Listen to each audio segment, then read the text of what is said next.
மெய்யினுள் ஒரு சரணாலயம் ஆனந்த மெய்ப்பொருளில் அருளியது 45 ஞான சரிய 10. 4. இருவரின் கூட்டில் கூடு எடுத்தாய் அந்தக் கூட்டுக்குள் ஒளிந்திருக்கும் திரு ஓட்டை பார்க்கும் இரகசியத்தை அதிலே வைத்தாய் சரியை என்பது குரு. 5. வேதங்கள் எல்லாம் சரியை சிரசில் காட்டுகிறது.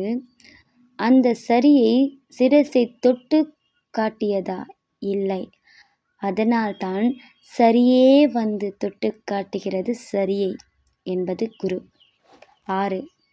உடலில் ஓர் உன்னதமான பொருளை படைத்தாய் அந்தப் பொருளை போட்டு உடைக்கவா மானிட பிறவி எடுத்தாய் அந்த ஓர் பொருளை காண்பிப்பது சரியை என்பது குரு.